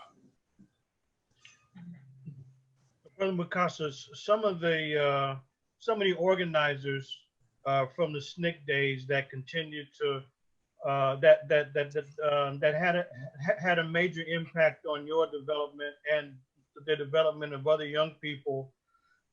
But who were some of the ones that you would say that people need to know more about, like James Foreman or Bob Moses and some of the people that were organizing in Mississippi and that helped develop you all as organizers? Because one of the things that clearly is an issue today, and people have raised this question, is that a lot of the young folks, they don't really learn from elders how to really organize. Like you mentioned earlier, that, you know, the Black Lives Matter folks, a lot of young people, they're mobilized and they're out there, but they're not organized. And so is there any of the people that you would like to mention that really people should know more about and really look at their legacy and their influence that help you all to become accomplished organizers and that continue to do the work after the SNCC days? Well, James Foreman, definitely somebody that we have to look up to and look to. But there was so many, and many people were not people that had all this great identity and stuff like that. Just local people, but they were freedom fighters and warriors that made us. And that so many people that didn't leave their name just went out there and fought and don't even have a name behind them, but they were great intellectuals, great teachers. Ella Baker, of course. But there was so many of them that we can't even begin to name them. And that like Ella Baker and Fannie Lou Hamer, but with Fannie Lou Hamer, you had Miss Divine, Miss Palmer, and so many other women. It was probably 100 of them together. And June Johnson, and many of them stood there and fought. Many women, Ruby Dodge Robinson, many. And that, but Miss Hamer just stood out as an example, and they just stuck her out front. But there were other women that was telling it just like she was and going through the same thing that she had gone through. And that's our women all over the world. So our women all over the world have been great freedom fighters, and there are great soldiers out there, like they pump up Nelson Mandela, but it was Winnie Mandela. And then so many people. And then when you look at around the world, you have to look at soldiers like Fidel Castro and the Cuban government and the people of Cuba. You look at the Vietnamese revolution and the people of Vietnam, how they defeated the United States and fought them and won and took their land back. Look at the little brother in North Korea. He's a great brother, got him a nuclear bomb, and he able to defend himself. And we sitting over here defenseless. They kill, murder, put your children in jail, drug your whole community, and we don't even have nobody to protect us. We don't have an army. Where's our armies? And every time we build an army, they go bomb it and kill it, like they did Muammar Gaddafi's army, like they did Kwame Nkrumah, like they did the little brother in Burkina Faso, Thomas Sankara, and killed and destroyed his government. And like they did doing all over the world. They got armies all over the world working for them. And African, and these are soldiers in Africa with all these different governments, and they use their guns on their own people and hold their own people down. I could solve the problem of all Black people in the world in 1 minute. In 1 minute. All we got to do is get all the African presidents together and let them vote to have a United States of Africa. A United States of Africa will make Black people worldwide the most respectful people in the world, the richest people in the world, the strongest people in the world, and the most developed people in the world. All they got to do is vote to say, we want a United States of Africa. So if you want to, I'm asking all, you can hear my voice, form a group of 5 and sit down and start talking about what we're talking about right now. All y'all can call me back. If groups of 5, call me back and get your group to call me in and zoom me in. I don't care if you're in Alabama on the radio, call Mukasa, zoom me in. Call me back on the radio. My number is 678-777-4361. And also you can help me in any way you can too. But also break up in groups of 5. Start looking at videos on the internet. Kwame Nkrumah, Kwame Ture, Jim Foreman, and all the different freedom fighters worldwide. Look up freedom movements. Google the Chinese Revolution. Google the revolution in, how you say, just Google all the revolutions and you begin to see, but you got to open your eyes up. Right now, your eyes have been closed by your enemy. You have cataract that you can't see because they put the cataract over your eyes. Your earwax where you can't hear. Even the truth is out here and people been telling for 50 years, you can't hear because all this white garbage that's in your head, you can't see. Your women's hair is beautiful. Most beautiful women in the world, but they got wigs on, you can't see it. And many of you got a wig on your brain. You can't see and you can't think. That's what the white man in America and this government is doing to you. Ain't none of them no good. Stop running behind Biden and Bush and all that. Stop being scared of white people. They ain't nothing but the enemy. Your fight is for Africa. You'll never be free until Africa is free. So your question is, just look at freedom fighters worldwide. And I've been influenced by all kind of people. I was influenced by the revolution in Guinea-Bissau, Amilcar Cabral, before they assassinated him. But he had an organization called PAIGC. Google that. Augusto Neto in Angola. I helped fight with them. And all them freedom fighters of Angola. Google them. Samara Michel Falimo in Mozambique. I helped fight with them. Google them and look up them and see what they're doing. The PAC in South Africa that fought right beside Mandela and the ANC, their leader was Robert Sobukwe. They put them in jail and killed them in jail. They put all them freedom fighters in jail. They used to bury them in the ground up to their neck, and then they would pour syrup on their head and let the ants come and eat them up. And this is what South Africa has done. And the same white folks that did that are the same one grinning, talking about, I'm your friend now. And they still got guns and bombs on you. They still got your land, your diamonds, your gold. And if you ask for your diamonds and gold, they're ready to kill you. They're ready to kill you. If you want your freedom and seriously want them, the United States is ready to kill you right now. They're rounding your children up, putting them in the jails and prison. We have no other choice but revolution. And revolutions are bloody, not peaceful. Not peaceful. That's why I used to tell Martin Luther King and John Lewis, revolutions are bloody. And that's why I was willing to go out with all the people that were rebellion, throwing bricks and balls, teach them how to throw bricks and balls. Tell them to shoot, tell them to fight back. And I fought in many, many battles and joined in with many, many battles that was taking place. If I couldn't, I joined in with them. And if I couldn't get to them, I supported them in every way I can. That's why I supported the Vietnamese Revolution. I supported Saddam Hussein. I supported Syria. I support Yemen right now. I support Zimbabwe that they got an embargo on, trying to starve them to death. That little heifer, what's her name, trying to run for president, that was in the Clinton government, Susan Lee, Susan something, little devil. She helped put embargo on Zimbabwe. So did Obama. So ain't none of them no good. If you're in the government, you ain't no good. The United States government is rotten to the core, and it's going to take revolution. And I'm calling on all of you to organize. Now, don't just hear my voice. I want you to go and get 5 people together and sit down and start talking. That's how we organized the Panthers when they came together and said, how can we get some more people? We told them to organize 3, 3, and 3. Each one of y'all organize 3. And then when you get them 3 organized, let them go out and organize 3. And then when they get organized and really tight, let them go organize 3, and you will grow. And that's where the Algerian Revolution, when they fought in Algeria, they broke down in 3, 3, and 3.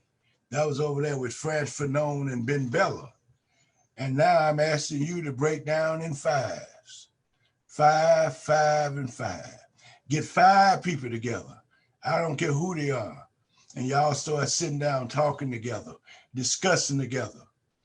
Zoom me in and Zoom other revolutionaries in and talk to them. Start talking to each other, studying with each other, and discussing what's going on in this world where you can begin to see, because there are so many people in the world that's trying to cover it up and trying to get you not to see.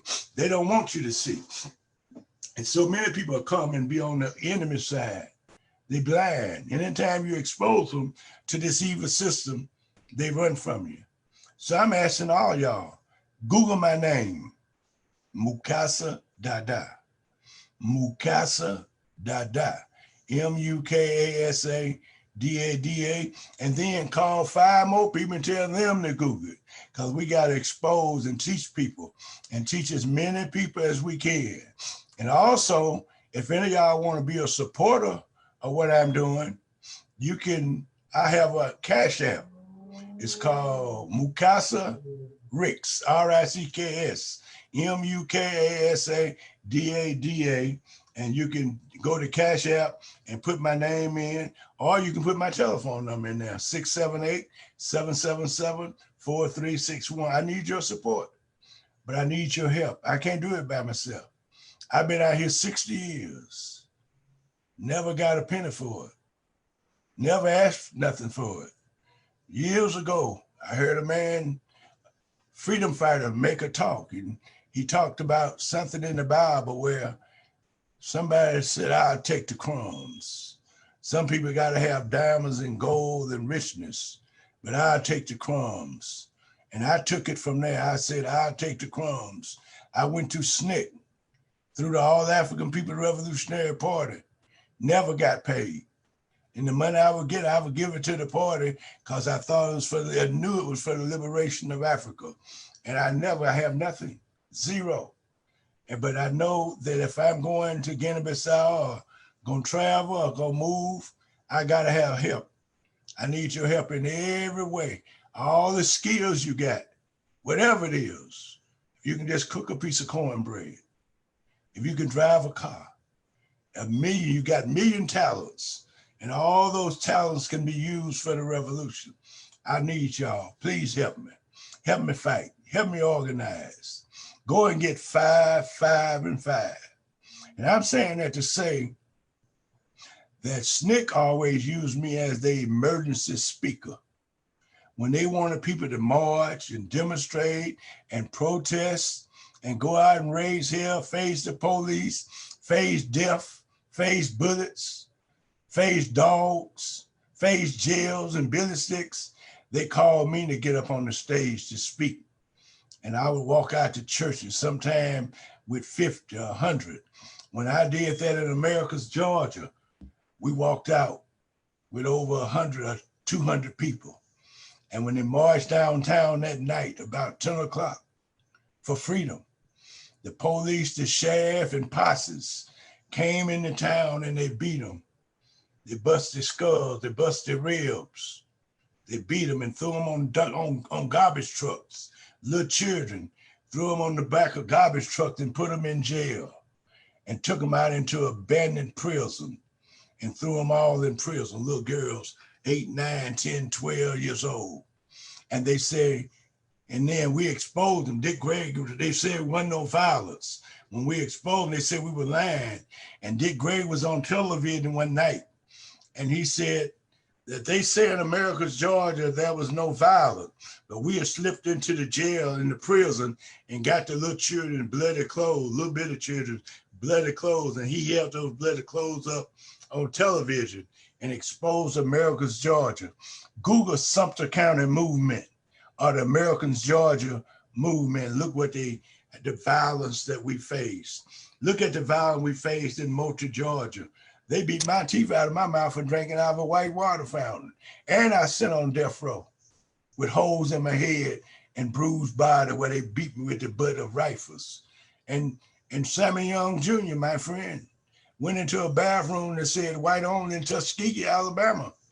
And when they went into the bathroom and come out, they shot him in the head with a shotgun. Sammy Young Jr. But that was many, not just one, many. I was shot down in 1972 because we said Black doctors should be able to work in these hospitals. Black nurses should be able to be equal to the white nurses in the hospital. And when they did that, the administrator and 4 security guards came out and shot me in the stomach and shot another brother in his chest, Arthur Langford, and left us for dead. So we in war, and we've been at war, and it's all over the world. Y'all should Google the PAIGC, Google AAPRP, Google the Uhuru movement, UHURU movement, and gather all the information and look at all the revolutions worldwide, and let's see where we are. Let's see where you are. And there are many people out here in this world never did one thing to help the movement. There are many people never raised a finger. There are many people that could have helped Martin Luther King and March Whitman, but they didn't. But when the door opened, they went in it. But there was a few that was willing to go out there and put their life on the line and die. And they died. And glad they gave their life for you. And never was sorry they did it. Today we're calling on you to come to the revolution. Come to Black power. Come to Pan-Africanism. Come to the liberation movements. Open your eyes up and see what's coming at you and your people and what this country's doing, because they're doing it all over the world. Malcolm X said, if you don't know what they're doing in South Africa, you don't know what they're doing in Mississippi. If you don't know what they're doing in the Congo, you don't know what they're doing in Birmingham. If you don't know what they're doing in Eritrea and Yemen, you don't know what they're doing in Chicago, because it's the same forces. The same forces operating worldwide. And if they're killing you in the Congo, they're killing you in Birmingham.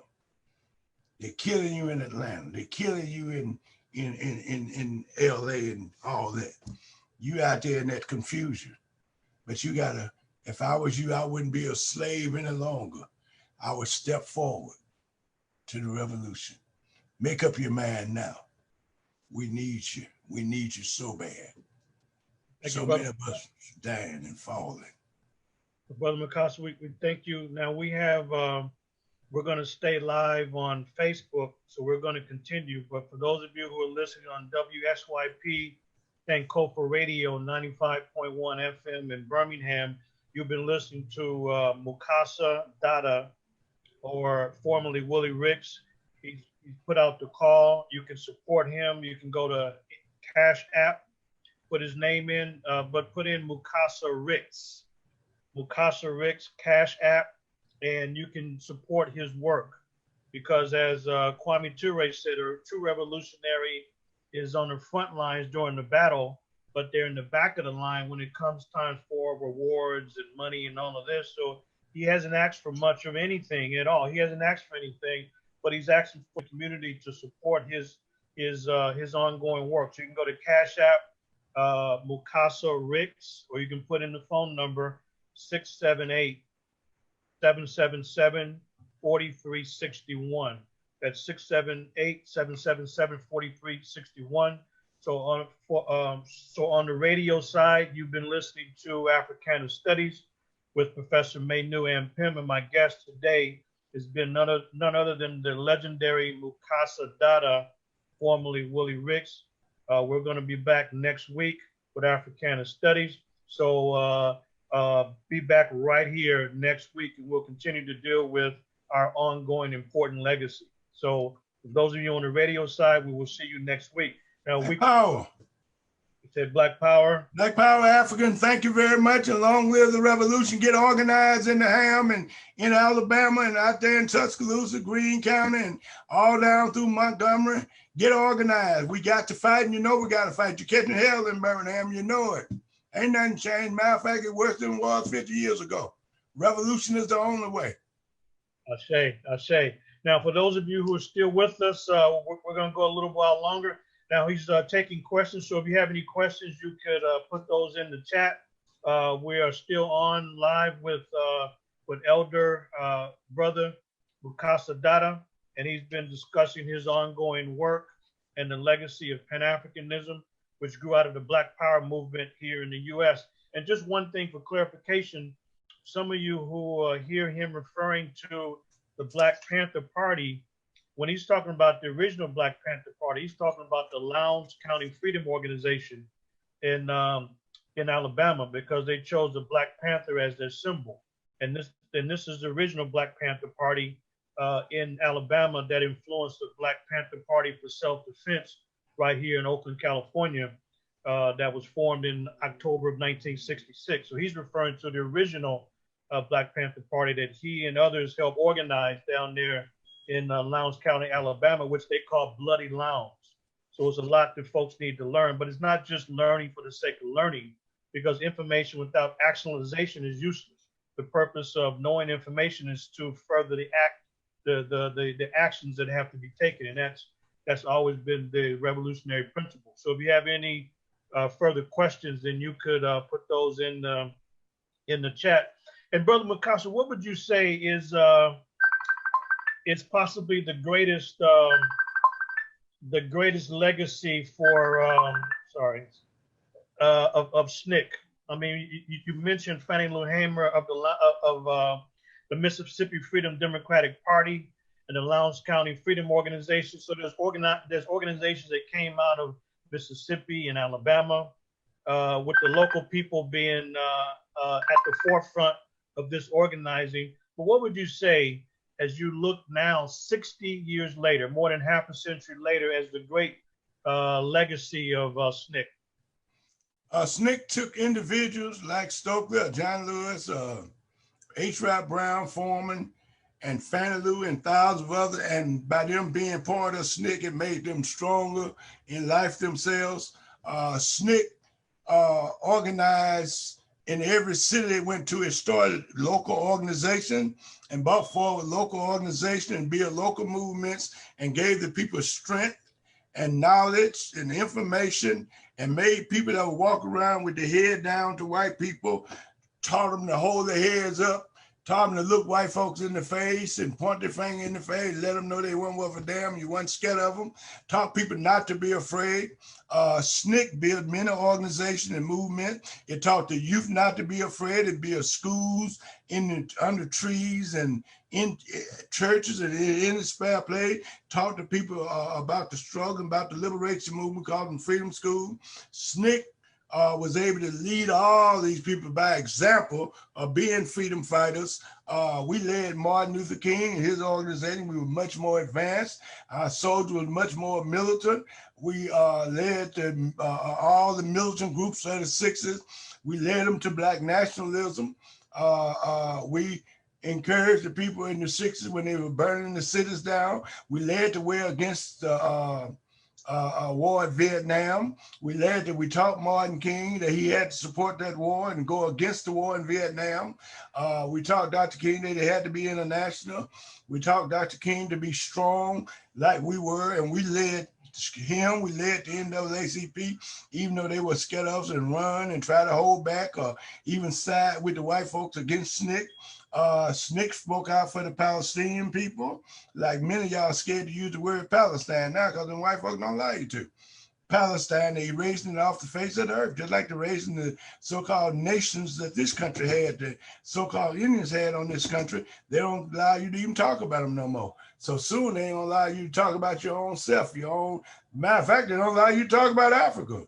I don't hear y'all talking about Africa. I don't hear y'all talking about Zulu and Mandingo and all those things. I don't hear y'all praising Africa. So many of you scared to talk about Africa. They made you women so ashamed, they ashamed to show their hair. They'll put a wig on before they show their beautiful African hair. Did you have somebody on the phone with your phone ringing? You know, that was someone just trying to reach me. Oh, okay. And so you're African, and that so Legs Just SNCC, it was a strong organization that created many organizations and many movements, and they're ones that the Black Lives Matter is imitating, and they're gonna come together and form a worldwide organization or join in with worldwide organization. And SNCC led us to Pan-Africanism and the liberation and unification of Africa. And we recognized it led us to Cuba, went to Cuba and worked with Fidel Castro and was influenced by the Cuban Revolution. And now each and every one of y'all got to support Cuba. Y'all got to tell the United States, get their damn hands off Cuba. Y'all got to support Cuba. Y'all got to stop the United States, Biden and Bush and them from, this man, whoever that boss is up there, from killing the people in Venezuela. Y'all got to stop them from the embargo that's starving thousands of black babies to death in Zimbabwe. Y'all got to stop them from dropping bombs all day, every day on Yemen. Stop them from killing the people in Iraq and Syria right now. These people are international. They kill us international. And that's what they're doing. So the Legs of SNCC is organized and bringing organization to so many people, peasants and workers. And it was SNCC that sent them students to them white schools. And when they got there, we told them to organize black student unions. And they did it. That would be their link to the movement. And we also told them to organize Black Studies program where they could study the movement and get some black history and not just sit there and learn about all them white people, Lincoln, Washington, Jefferson. We want African studies. And we forced them to get African studies and influence them to go on them campuses, kidnap the administration if you have to. Some people even burnt down administration building, took machine guns, standing on campus. We want black studies and all that. And then they got black studies departments and people were able to learn more about Africa. And then they brought in people that was weak. And the people they brought in, many of them weren't identified with SNCC, weren't identified with Stokely, none of them. Matter of fact, they did everything they could to keep us off the campus because they didn't want us to just stir the white folks up there when we got them the job. So many black folk, when we open the door, they go in the door and try to hold us out. And that's why you don't never see me or some of us on these college campuses right here in Atlanta. I'd love to go on Georgia State's campus, but them black studies folks down there wouldn't have let me come up in there in years. But before they got black studies program, I could go in there all the time. So a lot of time these black folks, when they get these jobs with these white folks or get these positions, they lock the movement out. So don't be afraid of the movement. We used to sing a song, Black Magician. Don't be afraid of the black magician. Don't be afraid of the black magician because freedom is coming. That's important, Brother Mukasa, because, you know, there's many people who don't know really the background of the Black Studies departments and the Black Studies movement, which grew out of the Black Power movement.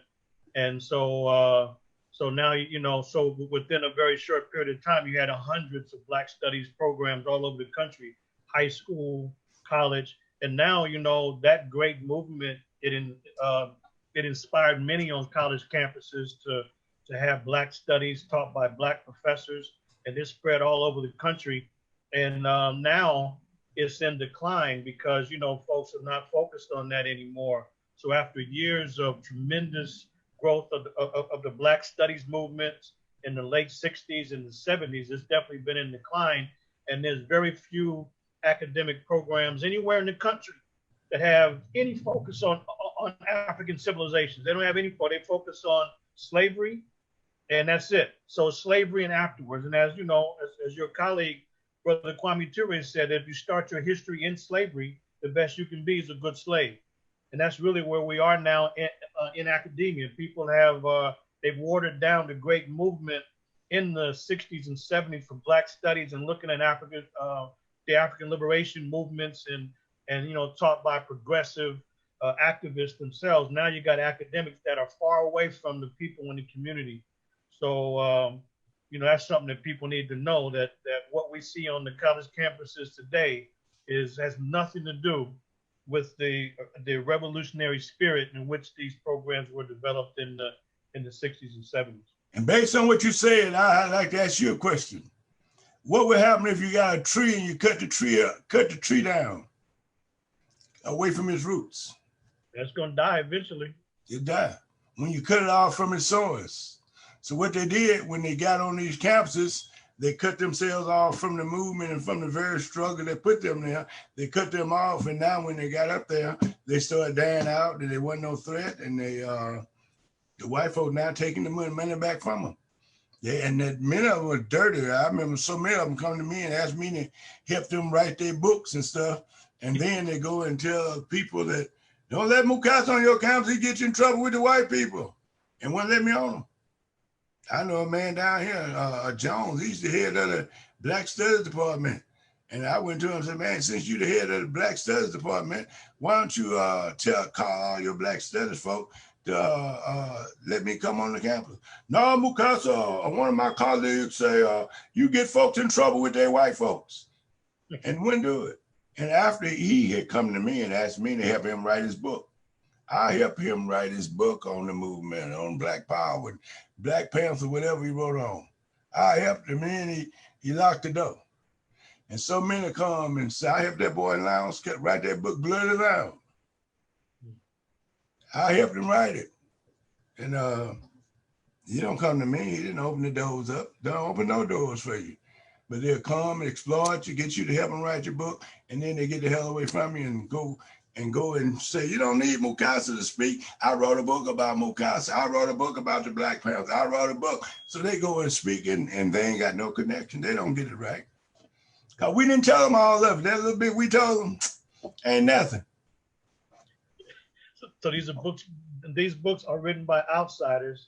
Outsider, petty bourgeoisie, and they writing books for the white folk to get them a higher position or a higher grade or a better job for the white folk. They ain't writing the books for the liberation of African people, and they'll use anybody to get closer to the master. And that's what you call neo-colonialists. When we fought battles and picked up guns and fought in Africa, all over Africa, to run the white man out, many of them, when they got in office, they joined in with the same system we was fighting against and got guns and hold guns on their own people and began to shoot all the different freedom fighters. And now the Black people in Africa, the governments, the neo-colonial government, which is basically all of them, probably Eritrea and Zimbabwe. Zimbabwe is shaking now, and that they paying white folks to come back, give them the land back and shit, after we done killed them and got them off the land. And so they work for them. And now if you got a bunch of dogs in your yard or in your house and I come to kill you, got to kill the dogs first. So the neo-colonialists, they're more dangerous, and it's very dangerous. If we don't convert them and bring them in, then when we fight, they're going to fight with the enemy. Ain't no doubt about it. And many of you fight with the enemy by not helping, by not joining in, by not being supporters in some kind of a way, and just by sitting back. And then they got these other folks, every time we rise up, they run and get basketball players and other kind of politicians, throw them in front of the movement and get them to start talking. I remember when they killed Dr. King, they think they slick. Just like they brought presidents down for John Lewis. When they killed Dr. King, I was sitting right across. They came outdoors and got me and brought me in. They didn't want to leave me out there with them 500,000 people that was out there around the church. They thought I was going to excite them when all these government officials and politicians was in the church. They thought I was going to excite the people and burn the church down. So they sent Ralph Abernathy out of the church in the crowd to find me, to bring me in the church. They wanted me in there where they could watch me. Now, I didn't know it then. And I went in the church, and I'm sitting, I sit down next to the mayor of New York, John Lenz at that time. And then right next to him was Rockefeller. And then when I looked to my left, that was Kennedy over there, and the Kennedys over there. And then over there was Kennedy's wife, the president's wife. And next to her was Nixon. And all of them sitting over there. These are the killers of Dr. King. These are the ones that murder him. And then standing right behind me was the big O, Oscar Robertson. I turned to Oscar Robertson and said, brother, we got to get some guns. Oscar said, oh, he ain't going to take all that, is it, brother? But yeah, so SNCC led Martin Luther King. SNCC led them preachers. And Ella Baker couldn't stand them. She couldn't stand them. She went there and she was the executive director of SLC. She helped put it together. She opened the office up for them. And she saw that they were a bunch of chauvinistic nothings, crooks, or whatever. And when she talked King into putting up that $800 to take her to come to bring the students to Shaw University to form an organization to get organized, Martin came to the meeting thinking we were going to be a part of his organization, youth group. Ella Baker told us, y'all don't want to be with them preachers. You need your own autonomy. You need your own organization. So we formed the Student Nonviolent Coordinating Committee. We called the students, because most of the people were students. We're going to coordinate what we were doing. We was a committee organization, and we were going to use nonviolence as a tactic. Student Nonviolent Coordinating Committee. And we copied ourselves after more of a Marcus Garvey. Send people out, and your task was to go organize a movement in the town you were sent to. You had to organize a staff, executive committee that would be in control, and go organize the youth, and go find the gangs and the brave ones, and find the baddest gangs you could find. Like in Albany, we brought all the gangs together. We had got the gangs from the east side, west side, north side, and so y'all bad, let's go fight the white folks. Let's go fight the police chief. They thought we were better than they were. What? Let's go. And we went out there and started attacking the police chief and the sheriff and all that, and started going out in them counties, taking them out in them counties where they have to face them white folk, and them white folk were throwing bombs at them, shooting them, putting them in jail and whatever. And they saw war. And we went to jail. We were the baddest people in the jail, take over the whole jail. Because we were talking bad about the police, talking about war and demonstration and protest. And all the people in the prison and jail, they would honor us. They would honor us very, very much. I remember being in the Albany jail. I even remember one time they put me on the chain gang. And they had me out there on the chain gang, put me on a truck, thought they were going to embarrass. They took me out to the chain gang and took me out and stopped right in front of the Civil Rights Movement's house and a little store. And they stopped right in front of that with me on the truck. And they were trying to embarrass me. There was a lady named Miss King. She was the mother of a great lawyer named C.B. King and a great leader of the Albany movement named Slater King. And they had other children, but and they were leaders of the movement, a part of it. And C.B. King was the lawyer. And they stopped the truck in front of her, and she walked right there, right through the police. And I was up on the truck, and she took a big old Babe Ruth piece of can and threw it up on the truck. Well, you can't do that. She threw it right to me. And anyway, she was, let me know she was with me and whatever. And so I went back into jail and told the warden and all of them to go to hell. I wasn't going back out there. So they put me on bread and water. All you got was a slash of bread and a small little cup of water a day. And then they put me in solitary confinement.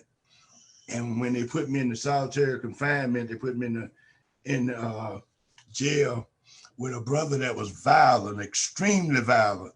And they were scared of him. He was acting so crazy. They were just fighting him and whatever. When I got in there, he treated me like a king and honored me in there, and I was his friend and whatever. And the prison, when they would put me on bread and water, and they would feed the prison during the day, the prison would take a piece of meat and a piece of bread or whatever they had to eat, and they would wrap it up in a piece of a napkin or a towel with napkin, what they had, wrap it up, put it in their pocket, and then they'll bring it in there and slip it to me. And so I was eating good. And what have you. But yeah, so in the jails and prisons, that's where I met my best friends and brothers and nice, kind, humble people. And they're the ones that we need to get out and give the best to and put them in the universities and places of knowledge and love and peace, because they don't deserve to be in jail. The police and the wardens and the judges and the governments need to be in jail, not our young Black men, women, and children. We don't deserve to be in jail. We don't deserve to be in prison. We don't deserve to be hungry. We deserve food, clothing, and shelter. And that's what we must fight for. And one day we must burn down all the prisons, all the jails. And that was a great brother named Rochelle McGee. You ever heard of him? No, I'm not familiar. You ever heard of the Soledad brothers? Yes. With George Jackson and Rochelle McGee. You know, they killed George Jackson. Tommy, they thought he had an afro in it. I thought he had a 9mm pistol in his afro. So the guard shot him in the head or shot him in the back and that kind of thing. But they were some warriors, and there are so many, many more. Rochelle McGee is still in prison. He's the longest political prison that they ever had. And they put these boys in jail and gave them life for something like, you know, George Jackson had life for a pizza. So he stole a pizza. And they got men in jail for less than that. And all of them need to be burnt down. And jails ain't nothing but slave ships. And you also have your colleague, Jamil Alameen, brother H. Rap Brown's been in, he's a political prisoner and on some trumped up charges. I mean, he was the, SNCC chairman right after brother Kwame Ture. And there's some phony charges against my brother Jamil Alameen. So that's one of your colleagues. He's a political prisoner. Sundiata Okola and other freedom fighters have been in jail for a while now. Yeah, he's in prison. I was Rap's.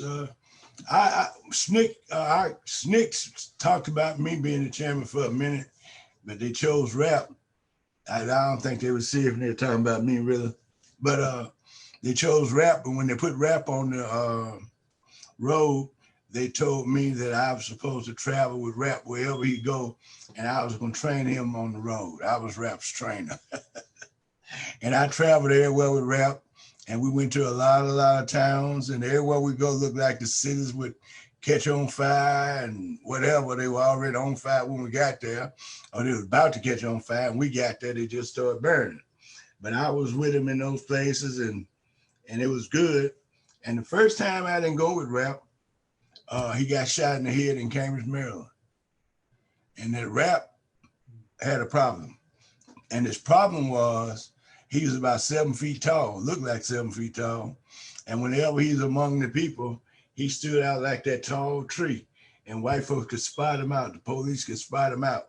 But anyway, they shot him in the head and in Cambridge, Maryland, and started his jail, prison, and he never found peace after that. Once he became chairman, he never had peace again because SNCC was hot. All the cities were burning down, anti-war movement, all kinds of stuff. So when Rap Brown became the chairman, he stepped into a very hot spot. And when he stepped into that hot spot, he was put in jail. Matter of fact, when I went to prison in New Orleans, they put him in New Orleans in the federal jail. I went down there to try to organize to let people know who he was and that Rap was there. And when they had the trial, they attacked me and I think me and 3 other brothers was riding in the car with Rap, and Rap's car was in front of ours, and they swooped on our car and they put us in jail for possession of a stolen pillowcase. And when they put us in jail for a stolen pillowcase, they took us up in there, prison, and then at night they came and questioned us, and they said that they were upgrading the charges. They were going to charge us with possession of a grain of marijuana. So they changed the bond from $50,000, from $5,000 to $50,000, and then they took us straight to prison. And when they took us straight to prison, the brothers were waiting on us, and they honored us and gave us great respect. And they were supposed to be in a prison that was fighting, beating, raping each other. And when I went into prison, they stopped it. And I would lecture them every day for 8, 9 hours, and they all was standing attention. But I had great respect and honor when I was in parish prison, and I enjoyed it, and I appreciate them brothers, and I wish I could know them or see them or whatever again. And when I was in the Albany jail, I think that was a great experience too. Or the Dada County jail, that was a great experience. Even when I sit on death row in Moultrie, Georgia. And there was one man up there, and I sit with that brother, and that was a great experience. So, and when they shot me and left me for dead, and when I woke up that next morning and that beautiful nurse was standing over me, I thought I was in heaven. But the struggle is a great experience. They can't hurt you. Sure. They can't hurt. Don't care what they do. They can't hurt you. And that they'll do everything they can trying to hurt you. And in Natchez, Mississippi, I organized down there, and it was with Medgar Evers' brother, Hosea Williams, and we had a big movement down there, and we would have these night marches, and that would be just so dangerous and whatever. But that would close the town down. They had the whole town on curfew. And we had places to stay, and the one lady that allowed me to stay with her was named Nellie Jackson. And Nellie Jackson was a woman that they said she had white women in her house, or even women, and the sheriff, the governor, and all of them would come to her house and have sex with these women. She had a little house for all of them. They all come in, and she pimped these women to them and whatever. But she was strong and speaking up for Black people. And she's my godmother. And anyway, Nellie Jackson. And one day, a white man came to her house, and she supported the movement. And a white man came to her house and threw gas on her and set her afire and burned her up. And there's a little documentary on whatever that stuff you get off the internet, you can find it, called Nellie Jackson. Google Nellie Jackson, and you'll see. But we caught a lot of hell. We caught a lot of hell. Many people died, buried many of them. I used to preach all of them funeral. Every time they killed one, I'd show up. When they bombed Ralph Featherstone, you ever heard of him? Yes. Ralph Featherstone and Shea Payne. I showed up at Shea Payne's funeral down in a little country town up in right outside Ohio, Virginia or somewhere, wherever outside, right outside Ohio. And I showed up in that little town, and at the graveside, I took it over and preached his funeral right at the graveside. His little brothers, and all of them just cheered up. I let them know that they weren't supposed to be sad. We were freedom fighters, and we're gonna fight on. And they were very happy about that. I did that a lot of times. So yeah, I've been a freedom fighter and a soldier. And, absolutely, for 60 years. 60 years. 60 years. 60 years. Yes, sir. So you've been listening to Elder Mukasa Dada, formerly Willie Ricks, premier organizer in many Southern communities through SNCC, and then he became and his colleagues Pan-Africanists, and they embraced the international struggle. He announced earlier that you can support his work. He's not asked for anything. A revolutionary's on the front line during the battle, but back of the line when it comes to rewards and accolades and other things. So, but you can support his work, his life's work for that matter, through Cash App. And Cash App, you can put in his name, put in Mukasa Ricks, Mukasa Ricks. RICKS. RICKS. You can put in the phone number 678-446-8255. 777-4361, and he's put the challenge out there for people to organize 5 by 5. Everybody organize 5 people. Get involved. Get organized. 5 people. Start sitting down talking serious about the struggle. Yes, sir. So any last words other than that call, Elder, as we close out? So you've been generous with your time, and it's always great being able to get your thoughts out there to the people in the community, because I met you, through your organizing work and through the AAPRP and your ongoing work over the years and decades. Now you're into the next century, continuously organizing. So the call has been put out for people to do so. There's no use in having information if it's not being actualized. So that's the purpose of bringing to you live one of the premier organizers to really hear in part 1 last week and then part 2 today what his contributions have been. We've heard quite a lot about John Lewis and his funeral. And one thing that has been stated that's outrageous, and people have asked me about it, is the statements not only by Bill Clinton that said that Stokely Carmichael and others went too far, meaning went too far in terms of embracing Black Power. You have people that were in the movement that also criticized Brother Elder Mukasa and others.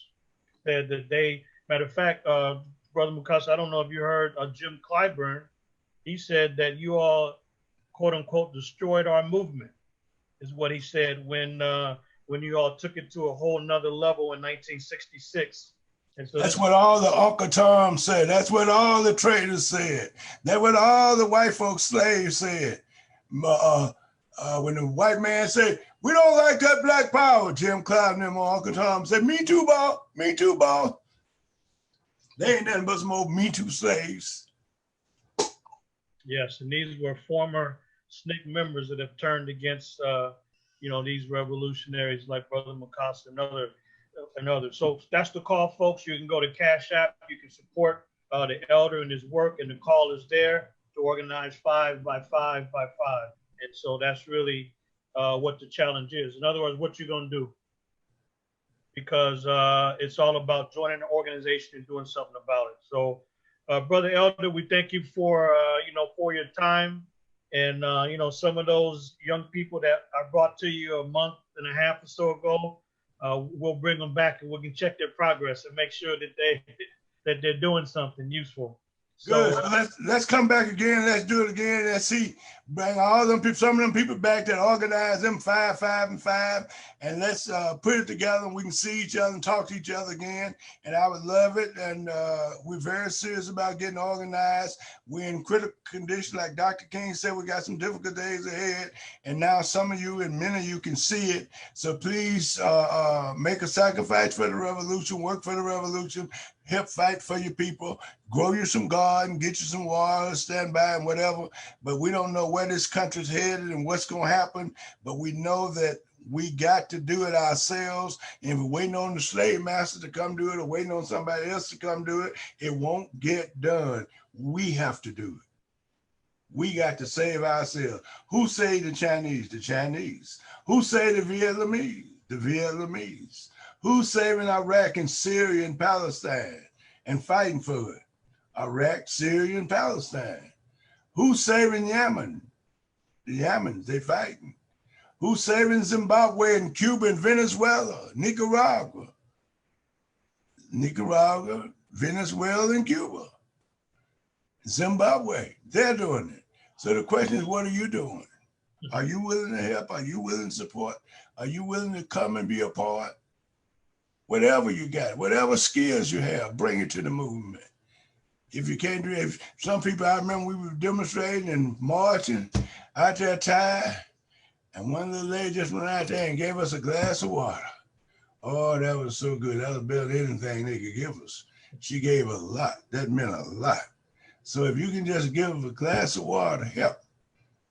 There are people out here giving their whole life to make the world better for you and your children, their whole life, dying for you. And I could name a bunch of them. They died for you because they wanted the world to be better for you and your children. And they're still out here, they're all over the world. They in Guinea-Bissau. They in, how you say, Ethiopia, Eritrea, Yemen, Iraq, Syria, Palestine. Freedom fighters are up in arms, and they will lay their lives down before they lay their arms down. Yes, sir. Pick your arms up, my people. Thank you, Africans. Black power. Long live Africa. Long live Pan-Africanism. Worldwide Black unity. Don't just talk about Black people in America, in the United States. No, we're talking about Africans all over the world. And we're talking about socialism, scientific socialism. Look at Cuba, look at China, and look at the nation that's practicing socialism. They're the only one make sense. They're the only one doing good. And anytime the United States do good, because they're doing some socialist stuff, like they're giving out food all around the country, that's socialism. Education, free education, socialism. Medicine developed for all the people, that's socialism. Housing developed for all the people, that's socialism. Socialism gives and serves the people. Capitalism rips the people off. Death to capitalism, death to imperialism, death to Zionism. Long live Africa. Thank you, Brother Africa. You're welcome, Brother Africa. Uhuru. Uhuru. Amandla. Amandla. He's away to Africa. Bamberina Shimaringa. Black power. Uhuru. All right, folks, we will see you all. And the call has been put out. Thank you. And I want to see their faces again. All right. Thank you.